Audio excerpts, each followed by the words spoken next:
What is up, YouTube? In my stream channel, what's up? The Music Recording Network stream. How y'all doing? Yeah. They like that. Yeah.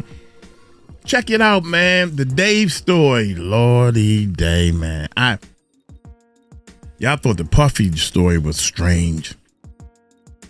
Then Jay-Z not having to take that DNA test. That's strange. A lot of strange stuff going on. That's what it seemed like to me. Anyway, look here, man.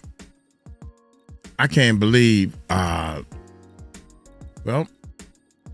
say. Well, can't use the race card in this one. My brother is getting away with having a dead body found in his car? Oh my God, that's a new twist for me. Hit that subscribe button. Hit that bell. Let's check this bad boy out, man. Here we go, y'all. Here we go. Give him a thumbs up. Now, it's been over a month since I last made a video about the David, spelled D4VD story. And last time we spoke, we left things off with the investigation still ongoing. Police were still deep into the investigation of what happened to 14-year-old Celeste Rivas, the young girl tragically found in the front trunk of a Tesla registered to the singer. At that time, there were no major breakthroughs. According to one source, the case was being treated as a homicide, and detectives had already searched the home where David was staying, and they'd seized multiple electronics and used luminol to check for traces of blood. Now, since then, a few new things have happened that I never actually covered. And if you've been watching other platforms talk about this story, none of this will be brand new to you, but I haven't spoken about it since my last video on this was over a month ago. So in this video, we're gonna pick up right where we left off and go through those things. Before we start, by the way, I just wanna send some love to everybody out there in Jamaica dealing with the hurricane right now. I got a lot of people out there who watch me, so y'all stay safe, y'all stay strong, and I'm praying for you guys, okay? Bless up. With that being said, let's get into it. Now, where we left things the last time we spoke about this was this. Investigators were still piecing together Celeste's final days, going through her last known movements. We also talked about surveillance footage showing what's believed to be her last appearance before she went missing, and how neighbors said that the Tesla had been parked in the same spot for weeks before it was finally towed. At that point, Celeste's body had just been released back to her family, but investigators hadn't revealed yet how she died or whether David would face any charges connected to the case. That's where things stood when I last covered this story. So let's dive into it, okay? Ever since the story broke, one of the biggest questions people have had is whether or not David himself is actually considered a suspect. Because when a body's found and a car registered to your name, you know, that's the first thing the public jumps to. It only makes sense, right? And this right here has been one of the key things investigators have been trying to figure out, right? So about a week after I dropped my last video on this story over a month ago, the LAPD made a statement to Complex, officially clearing things up. And according to them, David isn't a suspect in Celeste's death, at least right now, okay? They explained that there's simply not enough evidence yet right now to name anyone a suspect, and that the cause of death still hasn't even truly been determined. In their exact words, the Los Angeles County Medical Examiner has not yet determined the cause or manner of Miss Rivas Hernandez's death. As such, it remains unclear whether there is any criminal culpability beyond the concealment of her body. At this point, I'm sure they probably know more because, you know, my video was over a month ago and this happened right after, okay? And while investigators continued digging into how her remains ended up there, more details about the young girl's home life started popping up. It was reported that police were actually called to her family's home in Lake Elsinore, California, more than 10 times between February 2024 and April 2025. And here's the thing, right? Most of those calls were actually marked as minor investigations, but one was labeled as suspicious circumstances. Maybe the police marked it as that way because of how many times they'd already been called to that specific address. Like at some point it probably started to raise some red flags, like why are we being called to the same location over and over again, right? And this is where things get interesting, because you guys remember that surveillance footage I showed you in my last video where you could actually see Celeste and what's believed to be her last moments before she disappeared? Well, that footage came from a liquor store just down the street from her home, and the store owner, a man named Eli Nadaf, stated that Celeste's sister came in that same day asking to check the cameras because they thought she might have run away, right? When her sister saw the footage, she confirmed it was her, and in the clip you could see her jogging around the corner, switching between walking and running before disappearing from the frame eventually, right? Now, Nadaf later gave the store owner, right? His name was Eli Nadaf. He later gave the footage to the family, hoping it would help them find her.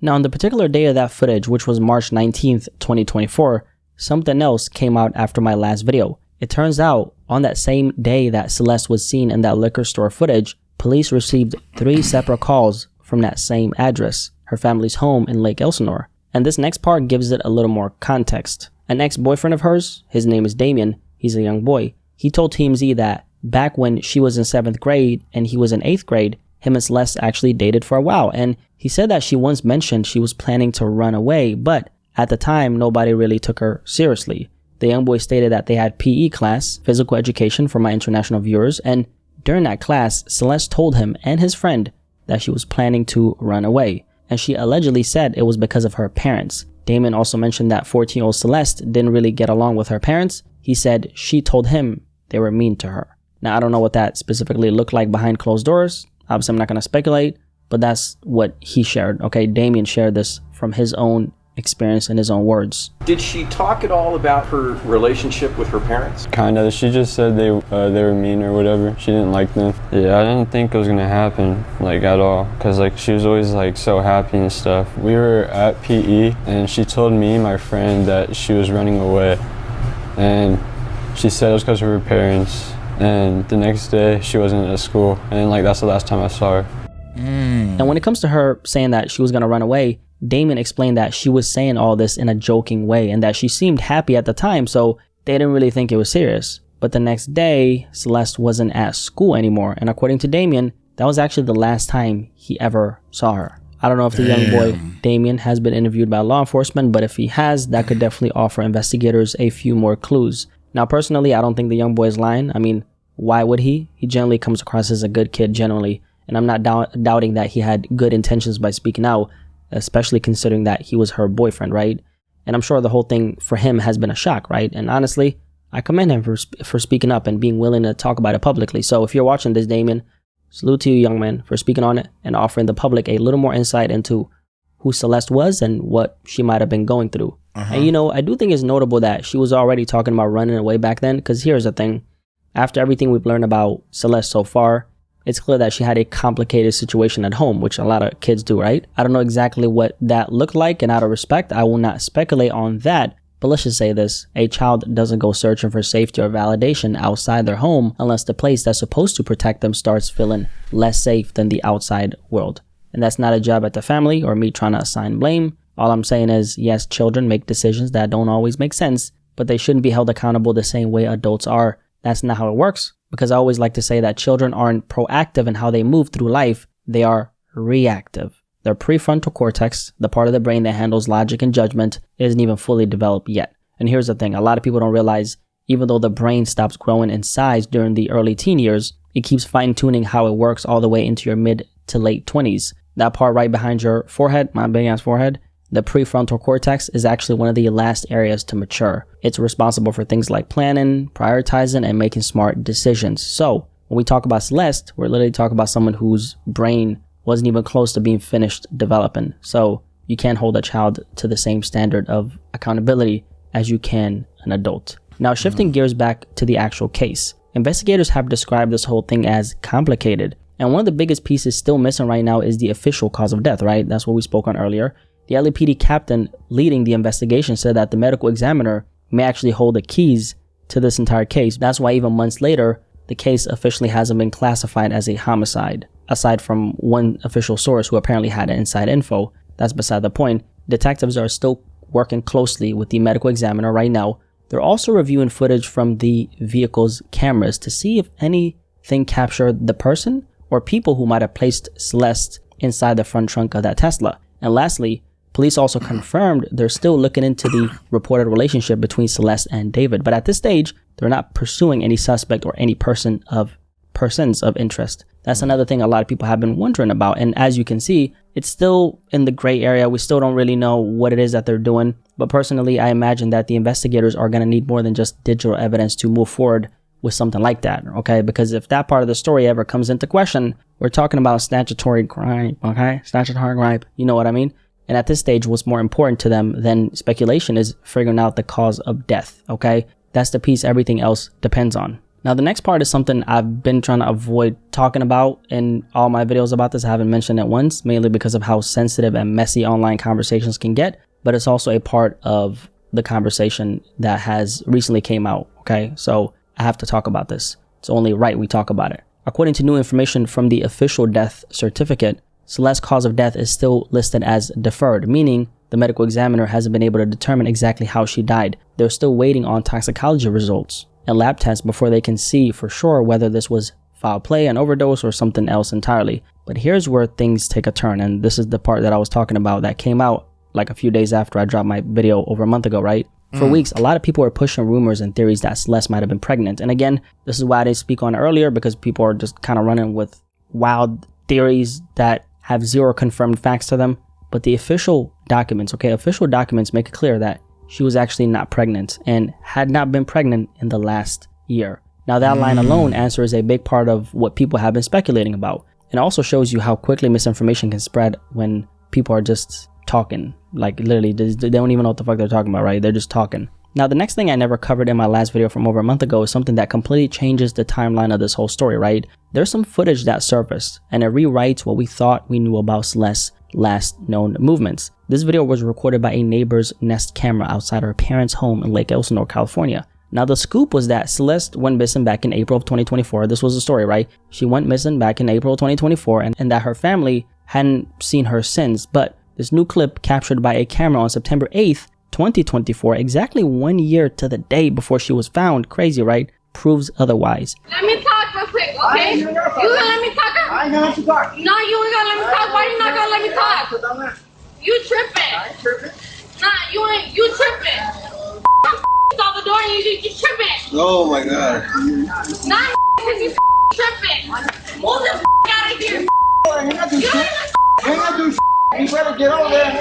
Get your over there, little girl. So that's about 5 months after she allegedly ran away. I don't really know how to feel about this footage. It just seems odd. Like the fact that this happened exactly 1 year to the day before she was found. What are the odds of that? Crazy. Ain't that crazy, right? Like crazy. It's really hard not to wonder how something like that lines up. Like, how the hell was she found exactly a year after that footage came out? I just think it's very strange, right? As for the footage itself, you can clearly tell that she was upset. She was kind of like the girl who was screaming in the background. And it's being reported that Celeste was allegedly arguing with a few people who had apparently pulled a prank on her. And the people she's arguing with, that's actually a whole nother family who lives very close to her family's home, right?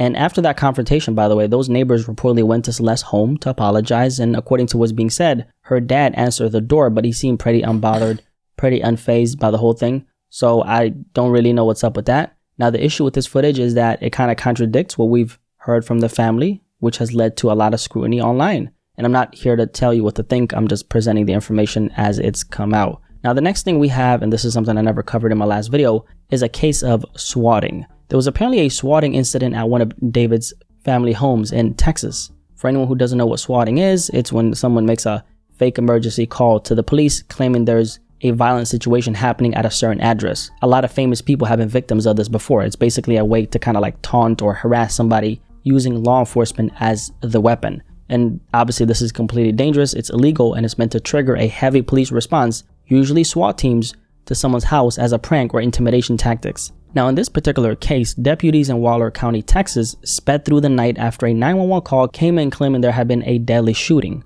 at a particular address. And then eventually we see this video that shows this swatting incident at David's family home in Texas. But eventually when they got there with weapons drawn and all that, they quickly realized it was fake. And the people inside, who turned out to be David's parents, were completely fine. Sheriff's deputies speed through the night in the outskirts of Houston, responding to a 911 call about a deadly shooting. Yeah, Waller County Sheriff's Office. I heard some gunshots, and I think someone's dead. When they arrive at the home in question, guns are drawn. But after talking with the people who answered the front door, they quickly learn the call was fake. A case of swatting, someone reportedly using a device that alters voices, calling in a false report.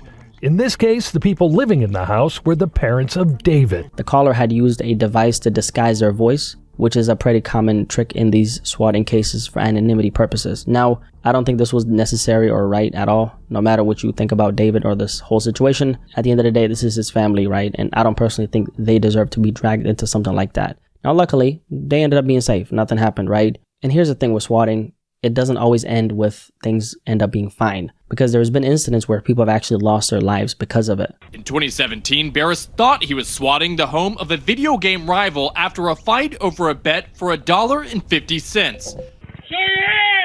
But police swarmed Andrew Finch's home, an innocent man with no connection to the game. He was shot and killed by police who thought he was reaching for a gun. So it's honestly a very dangerous thing to play with, and it's not something to take lightly. Now moving on to something a little different. The landlord of the Hollywood Hills home where David was staying before all this went down has officially started cleaning house, literally. After police executed the search warrant at the property weeks ago, the owner, a guy named Mladen Trifunovic, sounds like he's Serbian or Bosnian with that name. Mnogo Ljubavi, I think that's how you say it. If you're Serbian or Bosnian, you know exactly what that means, right? Now, interestingly, in an interview he did after the search, he told Rolling Stone that he had no idea David had even been living there until his real estate manager called him about the situation that had occurred at his property that same morning. And this is what the landlord said. He said, "This all came as a complete shock to me. I only found out about the police activity this morning. I never knew David personally, and I wasn't aware that he'd ever been living in the house." So yeah, you can tell that this whole situation blindsided him. Now after that, he brought in a cleanup crew to sweep the place top to bottom so he could get it ready for the next tenants. You know how they say the feds did a sweep? Well, Mladen did a sweep, okay? Photos show workers hauling out bags, clothes, boxes, random items, basically anything that had been left behind. And they weren't wasting any time, tossing stuff straight into the trash, clearing out every trace of what used to be there. It's being reported that someone came by to pick up the remainder of David's belongings before the cleanup actually started, but whatever was left behind got thrown out to the garbage. And honestly, you can tell that the landlord's just trying to move on, especially with that $20,000 a month rent on the line. $20K for rent is absolutely crazy, by the way. Like a month, $20,000 a month for rent. That's insane. Crazy. Insane. Crazy, bro. So while the investigation is still unfolding, it looks like the Hollywood Hills chapter of this story is officially closed, at least from the landlord's side. Now, something else about the landlord, by the way, right? About 6 weeks after the discovery of Celeste's body, he actually hired a private investigator to look into what actually happened inside the home. Apparently, he was frustrated that he hadn't received any updates from the LAPD, which should tell you how hush-hush they're keeping this entire case. And he said he wants to respect both the investigation and Celeste's memory, but at the same time, he's looking out for his own interest, trying to understand what really went down in his property. And honestly, I can't blame him for that. If your name or your house suddenly or a property that you own got tied to something this heavy, you probably want answers too. So from his perspective, I'm sure he's thinking, what if they missed something, like a piece of evidence or something small that could come back later and cause more problems? Because law enforcement can make mistakes, obviously, and the quicker this gets cleared up, the quicker they're out of his hair. And then we have another part of this story that hit hard, and honestly kind of hit me hard. About a week after I released my last video, Celeste Rivas was actually finally laid to rest. Family and friends gathered at a cemetery in Rowland Heights, California, where they carried her casket to its final resting place. For them, this was the first real chance to say goodbye. After months of pain, questions, and confusion, they could finally lay her to rest. It's one of those moments that reminds you of just how real the story is. No matter what any of us have to say about the family, no parent deserves to bury their child before their child ever gets the chance to bury them. Behind the headline of the story, there's a family that'll never be the same again. And no matter what happens in this case right here, like this part right here, this was their moment of peace. And anyone who's ever buried someone that they love knows exactly how heavy a moment like this can be. With that somber moment out of the way, David actually made some moves shortly after all this. We've learned he made changes to the ownership of one of his Texas homes last month. Records show he transferred his Cypress home into his mother's name on September 23rd. That's the same time the teen's body, who was found in his car, was released to her family.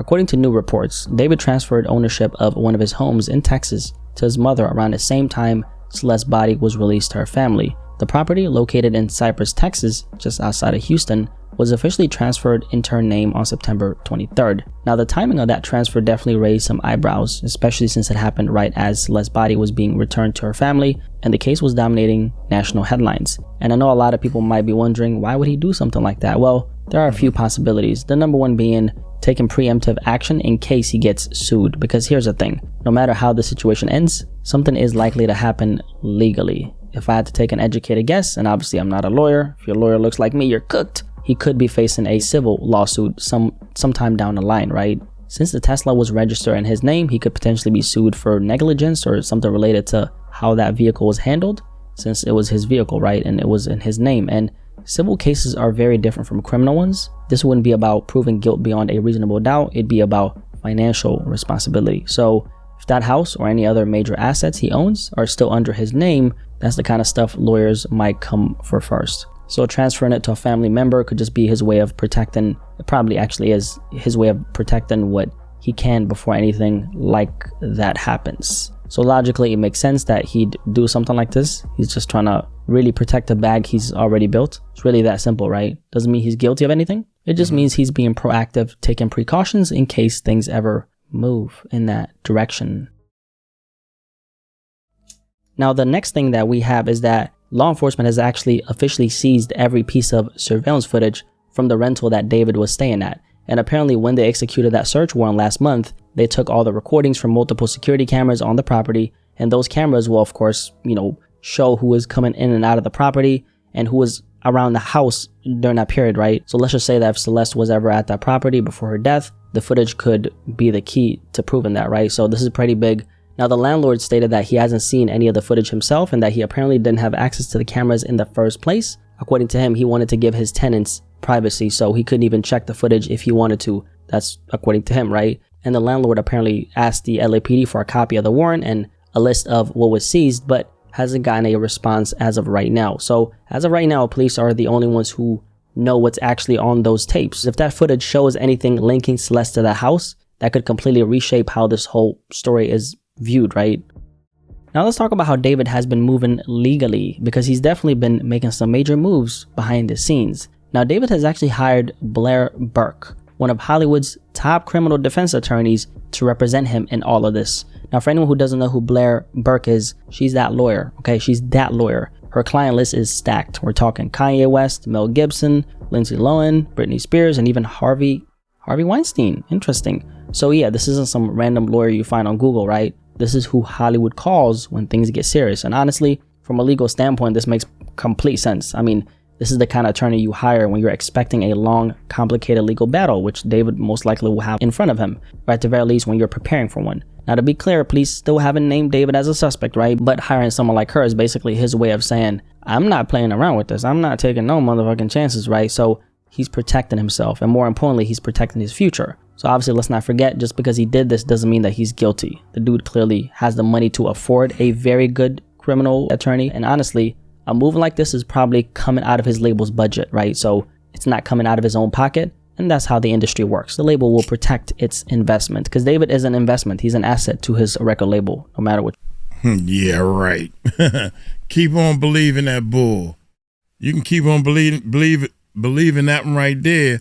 They ain't putting up no money for you to get a lawyer. God damn, where you get that information from? Coming out of his label's budget, right? So yeah, right. It's not coming out of his own pocket, and that's how the industry works. The label will protect its investment, because David is an investment. He's an asset to his record label, no matter what you may think. Yeah, okay. At the end of the day, this isn't a proof of guilt, it's preparation, because innocent until proven guilty, as far as we know. And if you got the resources to hire the best, you'd be crazy not to. So no, this doesn't mean that he's done anything wrong. It just means that he's lawyering up and he's getting ready for whatever is about to come next. If you made it this far, drop a like on this video and subscribe. Those are the updates I have for you guys. This is one of those stories I'm only going to touch on when there's something new to talk about, not just speculation or recycled info, because I'm not here to waste your time, because I actually respect you, okay? So until there's another real update, I'll leave you guys with this. Curious to hear what you guys have to say. Y'all let me know in the comment section below, and I'll catch you guys on the next video, man. Arrivederci. Arrivederci. Cool, little brother. Yeah, most definitely. Good info. But I know one thing. So you mean to tell me if I'm signed to a record label, I can do anything, get in trouble, and they're going to pay for my lawyer? Yeah, right. Yeah, that's all. Made it to the end, baby, and then you slowed it down, baby. Trust me. Anyway, man, hey, I'm going to get on up out of here. What y'all think, man? I'm still thinking that I still can't believe that this guy owns a car that's registered to him. And you have a body in the front trunk of the car that's been there for a while. And they don't lock him up. And then for everybody that's playing the race car, keep this one right here on standby. Keep this race car right there on standby. So you can say, well, just because no, can't say that. Just because this is one of them race car things, you just slide to the left. You just slide it on over and act like, well, color don't matter in this situation. Or it don't. Oh my God, these people trip me out, man. I'm gonna get on up out of here, man. Y'all take it light, take it slow. Tell them Uncle Mike told you so. Peace out.